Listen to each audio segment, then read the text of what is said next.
Ya, shalom.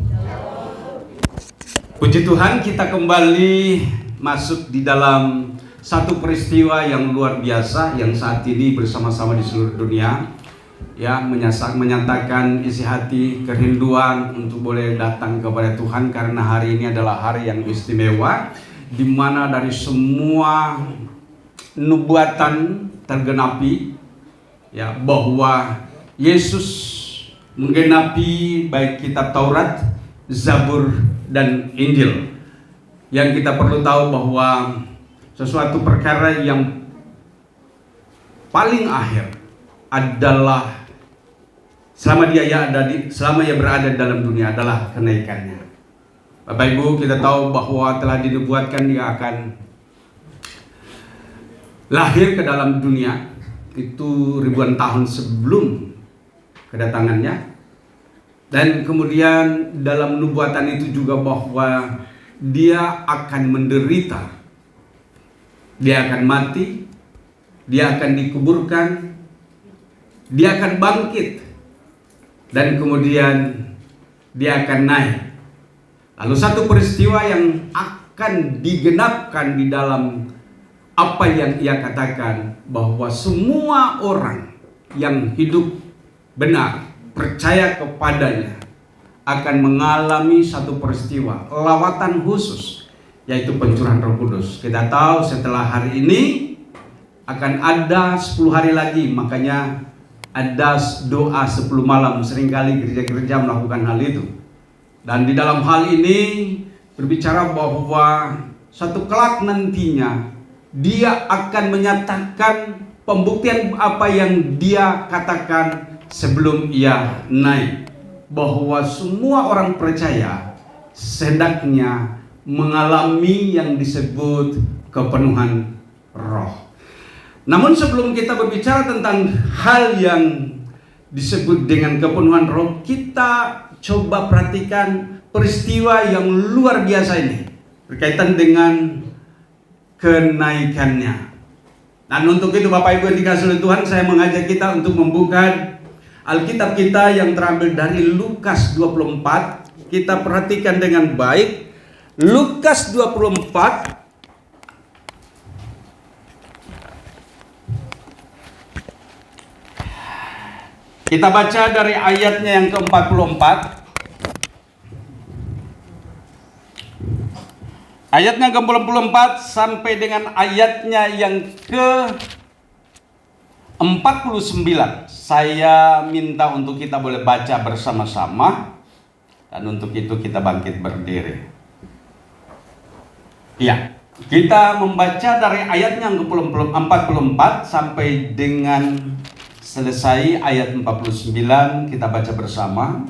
2, 3. Ia berkata kepada mereka, inilah perkataanku yang telah kukatakan kepadamu ketika aku masih bersama-sama dengan kamu, yaitu bahwa harus digenapi semua yang ada tertulis tentang aku dalam kitab Taurat, Musa, dan kitab nabi-nabi dan Mazmur. Lalu ia membuka pikiran mereka sehingga mereka mengerti kitab suci. Katanya kepada mereka, ada tertulis demikian, Mesias harus menderita dan bangkit dari antara orang mati pada hari yang ketiga, dan lagi dalam namanya berderita tentang pertobatan dan pengampunan dosa harus disampaikan kepada segala bangsa mulai dari Yerusalem. Kamu adalah saksi dari semuanya ini, dan aku akan mengirim kepadamu apa yang dijanjikan Bapakku, tetapi kamu harus tinggal di dalam kota ini sampai kamu diperlengkapi dengan kekuasaan dari tempat tinggi. Amin. Silakan duduk.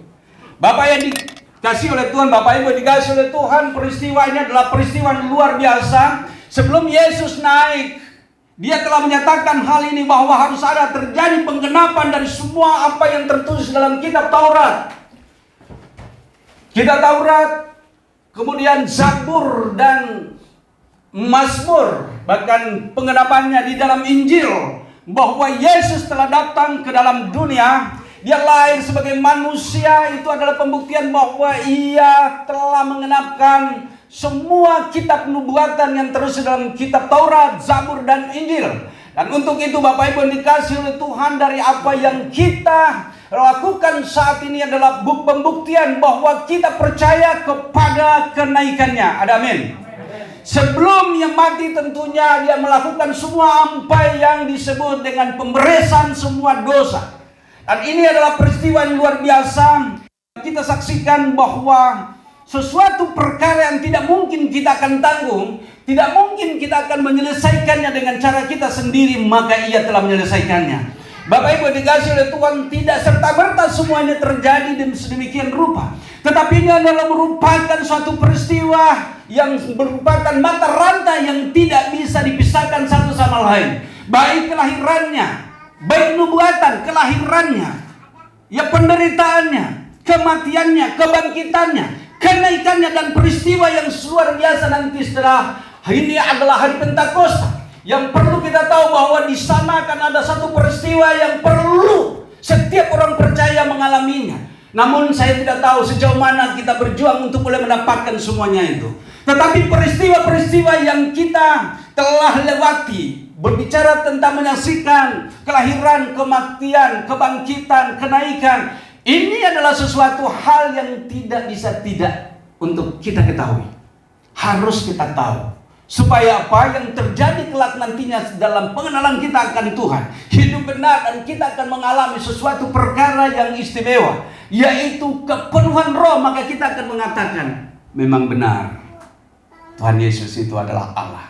Sebab jika tidak terjadi hal itu, engkau hanya mengatakan bahwa benar dia mati, benar dia bangkit, benar dia naik. Tapi peristiwa satu hal tentang kehidupan yang sesungguhnya selama kita ada di dalam dunia. Makanya Yesus pernah mengatakan, jadilah kehendakmu di bumi seperti di surga. Peristiwa yang luar biasa yang harus kita ketahui, bahwa kita mengalami kekekalan sebelum kita ditelan maut. Artinya sebelum kita meninggalkan tubuh jasmani kita, kita harus mengalami suatu peristiwa yang Tuhan mau supaya ada terjadi dalam kehidupan kita sebagai orang percaya.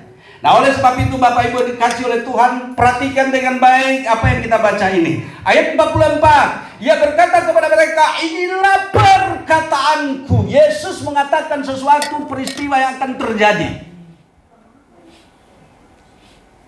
setelah nubuatan. Dia kembali mengingatkan bahwa di dalam kitab Taurat, Zabur atau Mazmur, berbicara tentang suatu peristiwa akan terjadi, yaitu kelahirannya. Suatu peristiwa yang akan terjadi, yaitu kematiannya atau penderitaannya dan kemudian kematiannya. Suatu peristiwa yang akan terjadi, yaitu kebangkitan dari kematian. Suatu peristiwa yang akan terjadi, yaitu kenaikan setelah dia bangkit dari kematian. Bapak Ibu yang dikasih oleh Tuhan, perhatikan. Ia berkata kepada mereka, inilah perkataanku yang telah kukatakan kepadamu ketika aku masih bersama-sama dengan kamu. Dia tidak katakan setelah dia naik, tidak. Tetapi dia perkatakan sebelum dia naik. Artinya di dalam keadaannya sebagai manusia, telah ia katakan kepada semua murid-muridnya, kepada semua orang percaya, peristiwa ini akan terjadi kepadamu. Dan adakah kita mengalaminya? Itu tanyakan pada diri kita masing-masing. Adakah kita mengalaminya? Namun hal ini telah ia katakan.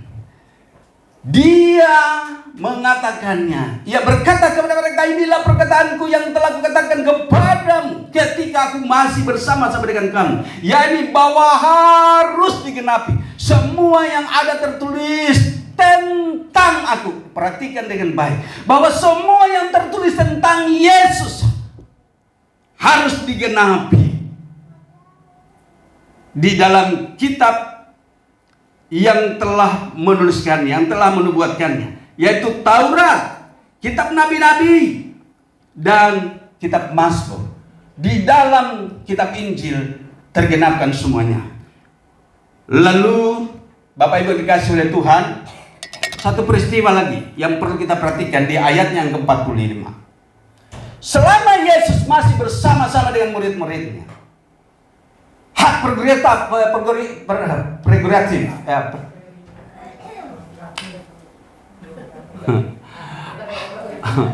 Hak kok biasa saya sebutkan kok jadi enggak ya? Prerogatif.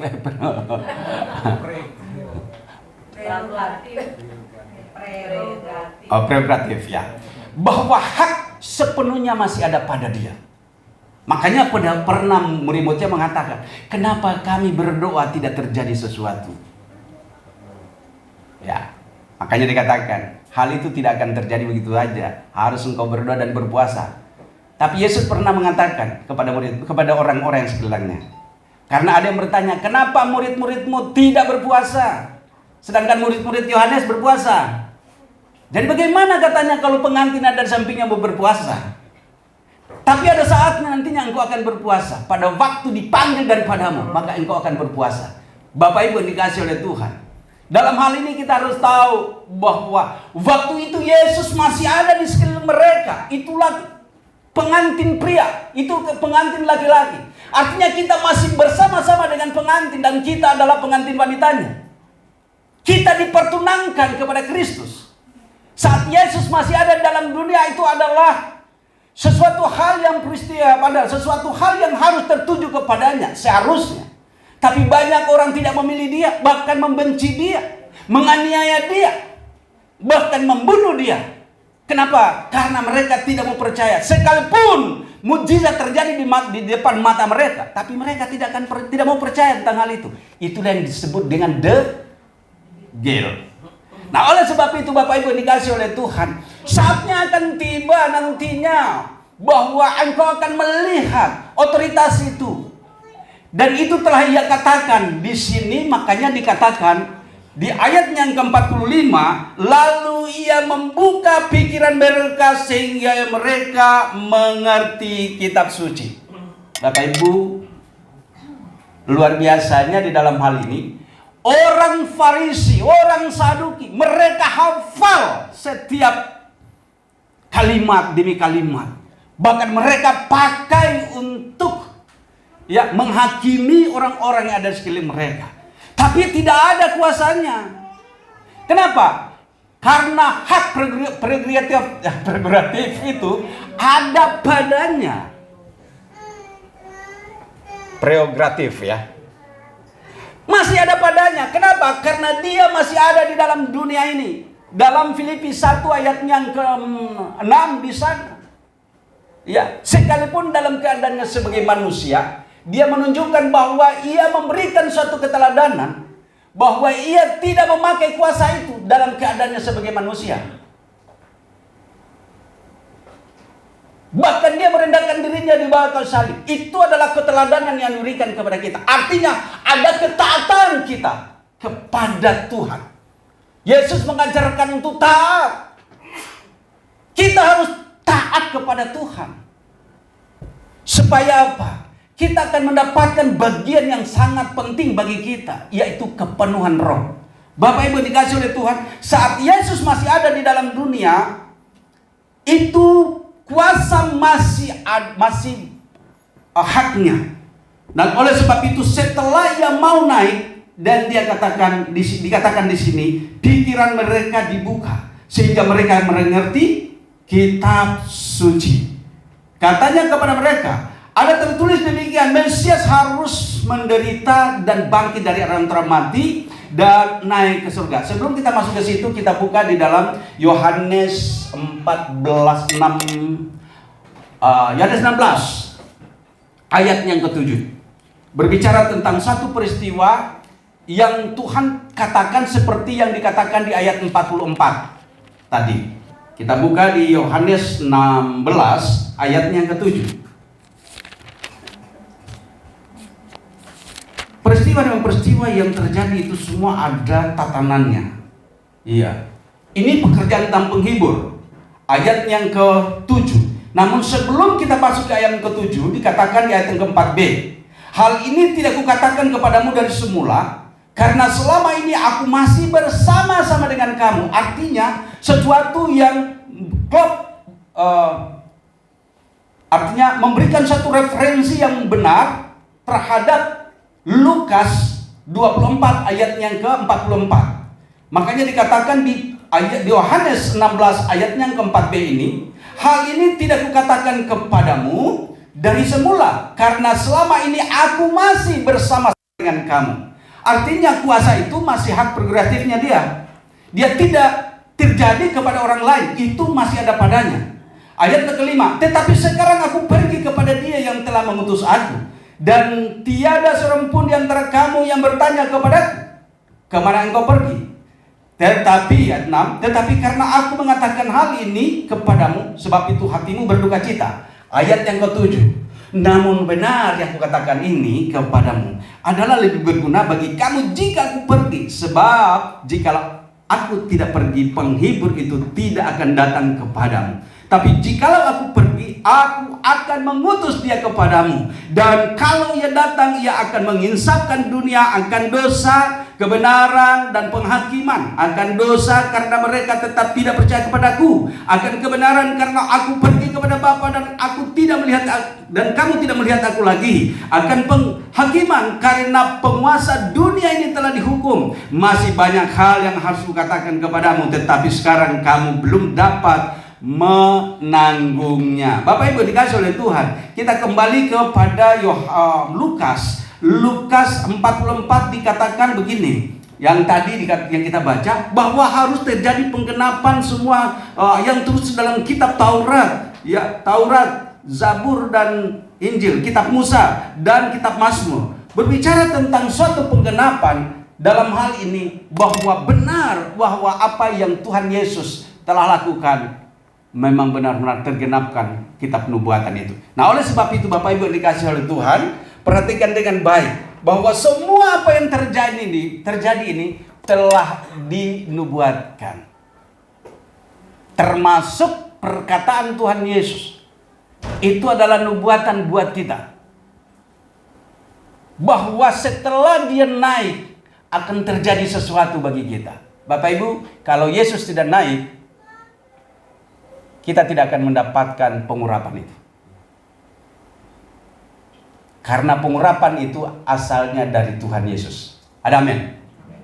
Dari dialah pengurapan itu. Dari dialah penolong bagi kita. Dialah yang menganugerahkan dan mencurahkan kuasa bagi kita. Dalam Matius 10 ayat 1, dia panggil ke-12 muridnya. Dia beri kuasa kepada mereka. Untuk apa? Untuk menyembuhkan orang sakit, ya, mentahirkan orang kusta, ya, membangkitkan orang mati. Ayat 28, ayat 18 di sana lebih dijelas lagi, ayat 18 atau 8. Coba kita buka. Tolong buka di Matius 10 ayat yang ke pertama dan kemudian ayat ke-8. Ayat 8-nya. Matius, ya, ayat 1 dulu. Yesus memanggil ke-12 muridnya dan memberi kuasa kepada mereka untuk mengusir roh jahat dan untuk melenyapkan segala penyakit dan segala kelemahan. Ayat 8. Menyembuhkan orang sakit, membangkitkan orang mati, mentahirkan orang kusta, usirlah setan-setan. Kamu telah memperolehnya dengan cuma-cuma, karena itu berikanlah juga dengan. Bapak Ibu dikasih oleh Tuhan, mau nggak menerima kuasa? Taat. Ada amin? Kalau kita mau untuk supaya terjadi mujizat bagi kita, paling tidak buat kita berdoa terjadi pada diri kita. Paling tidak. Mujizat yang terutama dalam diri kita apa? Saya tanya. Mujizat yang paling pertama, yang paling utama di dalam diri kita adalah apa? Amin. Keselamatan. Artinya dengan kita percaya maka kita selamat. Ada amin? Di dalam hal inilah sebenarnya Roh Kudus akan bekerja. Makanya dikembali di pembacaan di pasal Lukas 4:24 tadi, ayat yang ke-45 di sana, maka dibukakan pikiran mereka dan mengerti firman Tuhan. Kalau engkau tidak bertobat, maka engkau tidak akan selamat. Dan jika engkau tidak bertobat, maka pikiran itu tidak akan terbuka bagimu. Tapi jika kita bertobat, maka segala sesuatu yang rahasia akan dibukakan. Ada amin? Tidak ada yang tersembunyi di hadapan orang percaya. Seperti Yesus telah mengatakan, kuasa itu ada padamu. Kuncinya hanya satu, bertobat. Makanya banyak hal yang tidak terjadi dalam diri kita karena ada apa? DOSA. Dosa. Yesaya 59 dikatakan ayat pertama, telinga Tuhan tidak kurang tajam untuk mendengarkan mata Tuhan tidak kurang tajam telinga Tuhan tidak kurang tajam untuk mendengarkan seruanmu, dan tangan Tuhan tidak kurang panjang untuk mengulurkannya menolong kamu, tetapi yang merupakan pemisah antara engkau dan Allahmu, sehingga ia tidak mendengarkan doamu adalah DOSA. Jadi penghambat utama bagi kita untuk mengalami urapan Tuhan, penghambat utama bagi kita untuk mengalami lawatan Tuhan hanya satu, yaitu dosa. Jadi jangan memelihara dosa itu.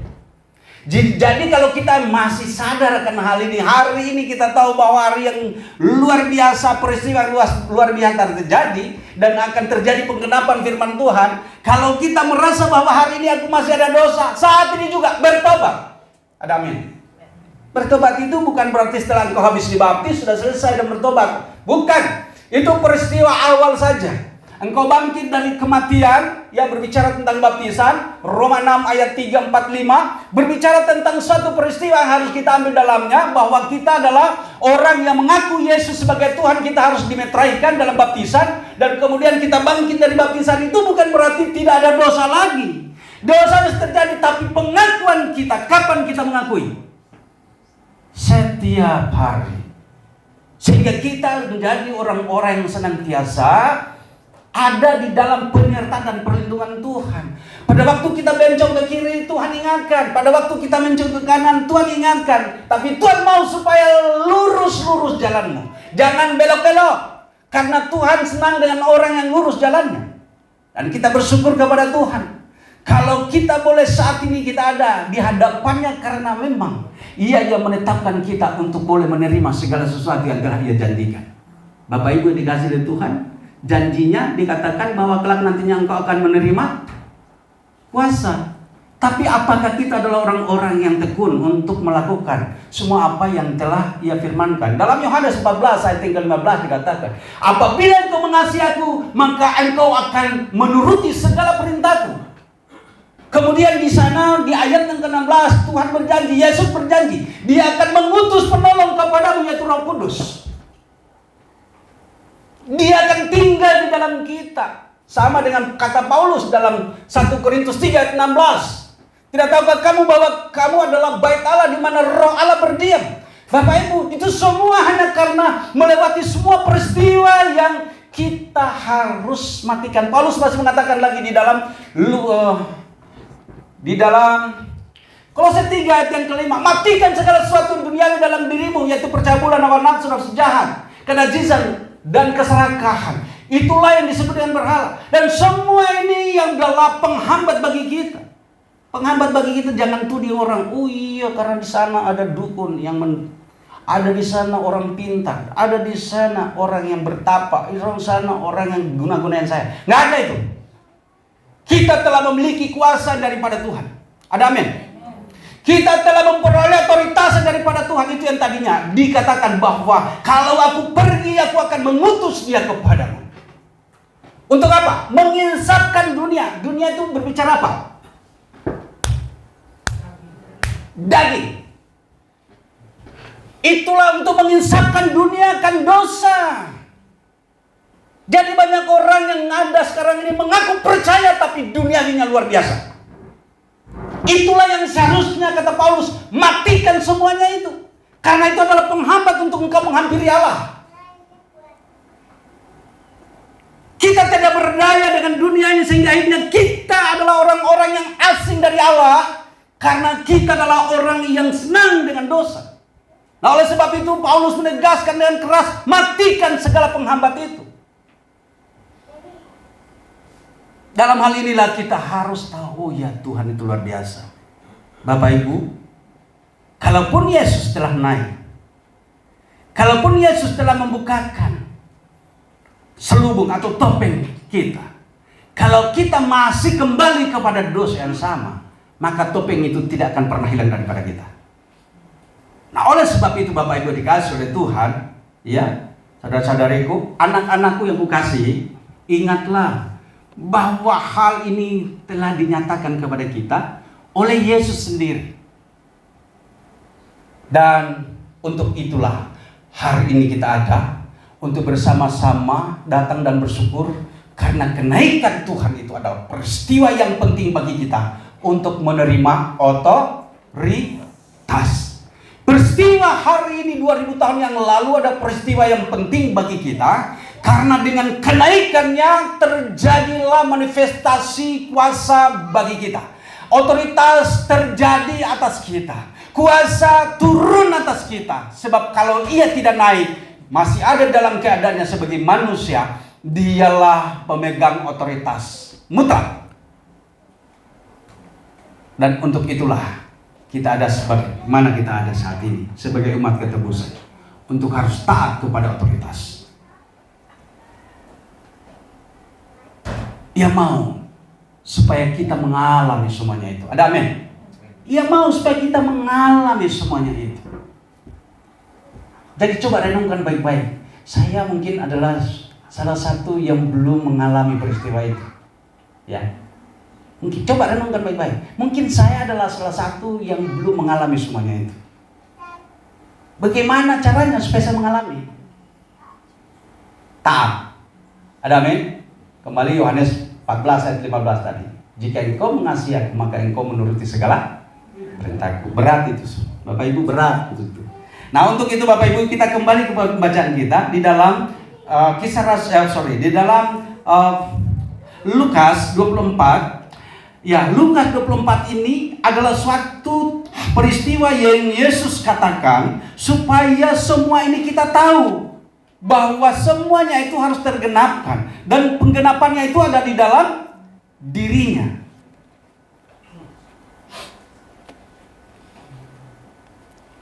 Ada ayat yang mengatakan,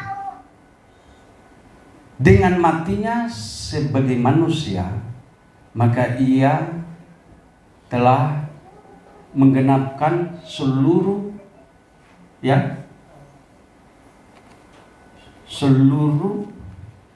kitab yang ada tertulis di sini. Bapak Ibu, kita buka peristiwa kenaikannya. Oke. Kita lihat kembali Alkitab di ayatnya yang ke-50 dari Bapak yang kita baca dari Lukas 24. Nah, peristiwa ini perhatikan dengan baik-baik. Ini perikopnya adalah kenaikan Yesus. Jadi kita tidak langsung berbicara tentang kenaikan tadi. Kita lihat dulu peristiwanya, baru kita membaca tentang peristiwa kenaikannya. Mari kita baca. Ya, hari ini adalah hari yang istimewa, peristiwa tentang kenaikannya. Kita baca ayat yang ke-50, 2-3. Lalu Yesus membawa mereka keluar kota sampai dekat Betania. Di situ ia mengangkat tangannya dan memberkati mereka. Dan ketika ia sedang memberkati mereka, ia berpisah dari mereka dan terangkat ke surga. Bapak Ibu, sebelum ia naik ke surga, ada satu peristiwa yang ia katakan. Kita buka dalam Kisah Rasul 1 ayat yang keempat. Coba kita buka. Kisah Rasul 1 ayatnya yang keempat.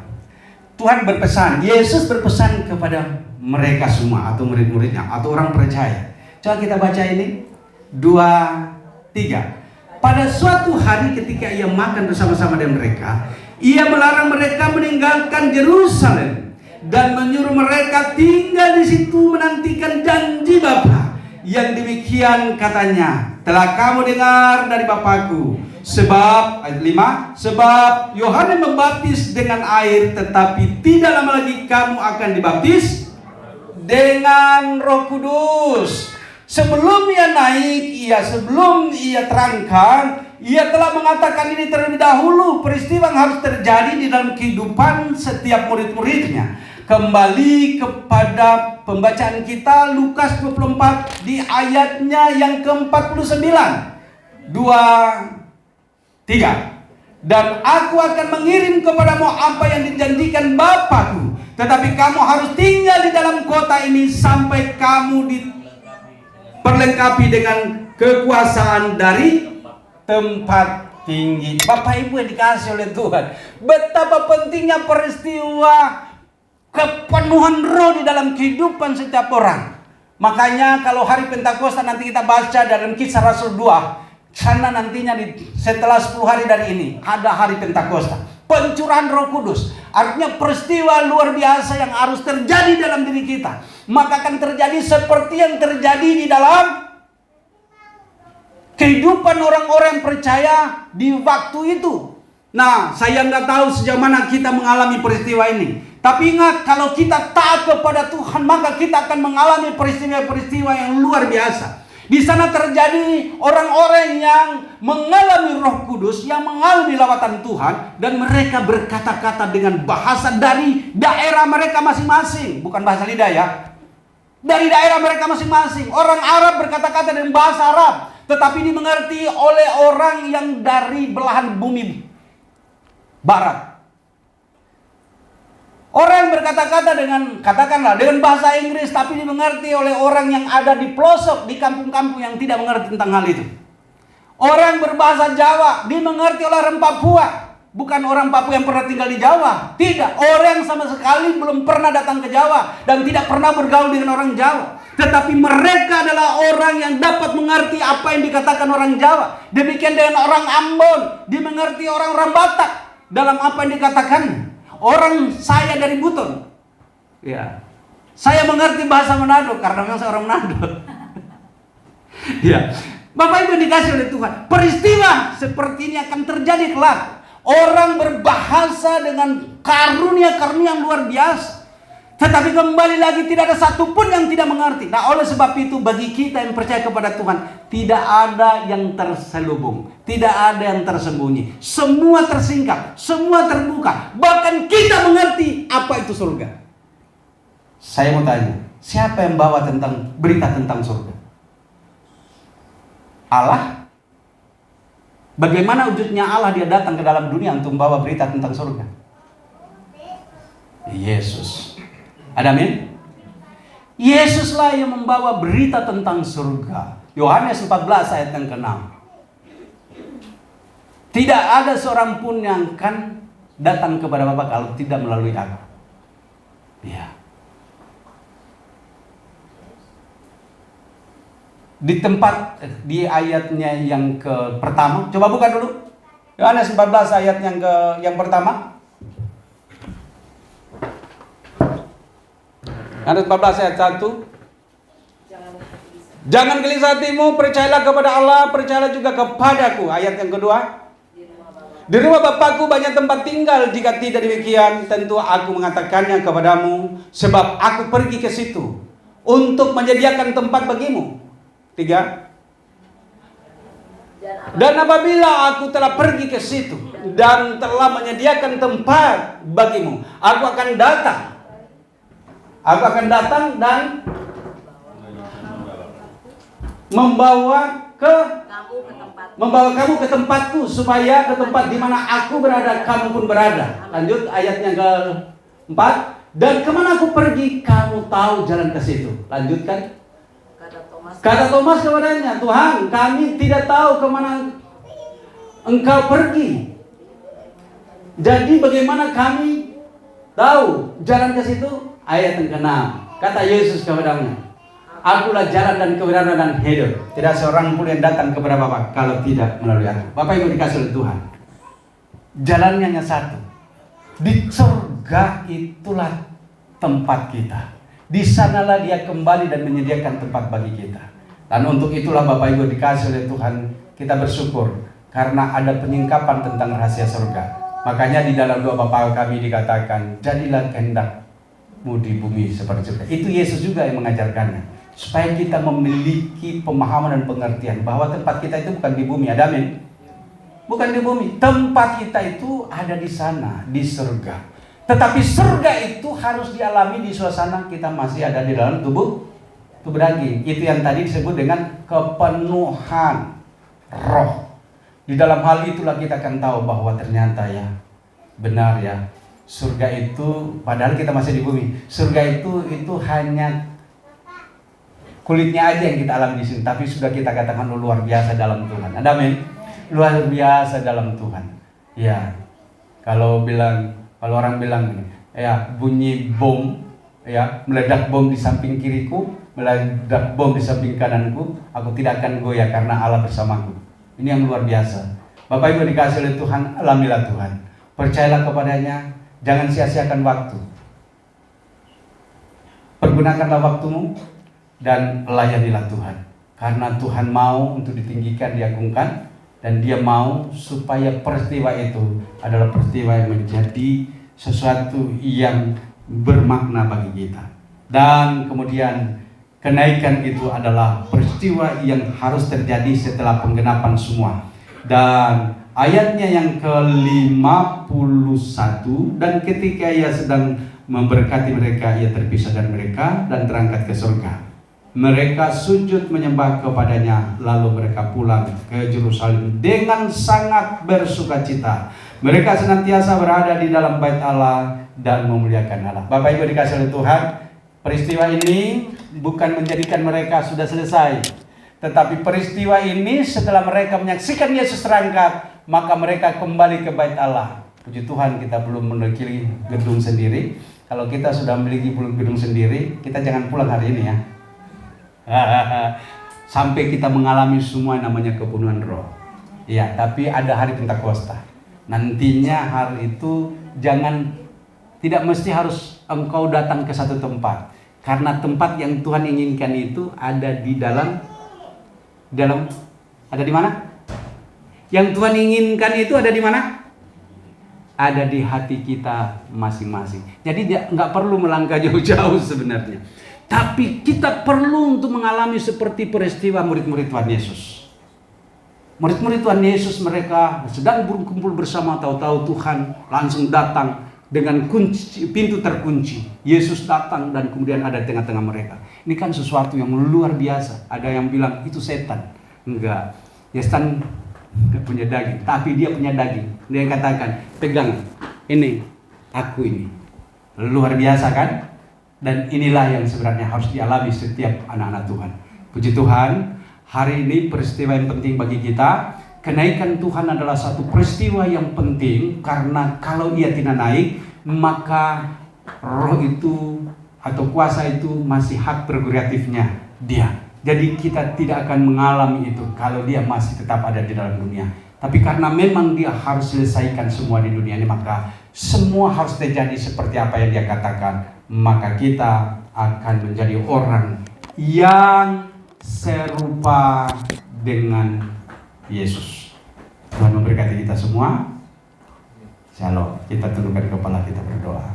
Bapa yang baik, kami bersyukur kepadamu peristiwa kenaikanmu hari ini 2000 tahun yang lalu mengingatkan kepada kami bahwa betapa pentingnya kenaikanmu. Sebab tanpa kenaikanmu kami tidak akan mengerti apa-apa.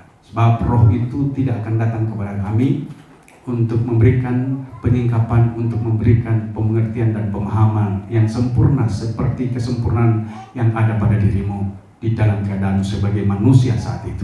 Kami bersyukur bahwa semua itu Engkau telah nyatakan kepada kami. Engkau datang menjadi tubuh daging, sekalipun Engkau adalah Allah, tetapi Engkau menanggalkan keilahianmu, mengajarkan kepada kami nilai-nilai penundukan, nilai-nilai pertobatan, supaya kami memperoleh hak yang sama jika kami taat tunduk seperti yang Engkau lakukan.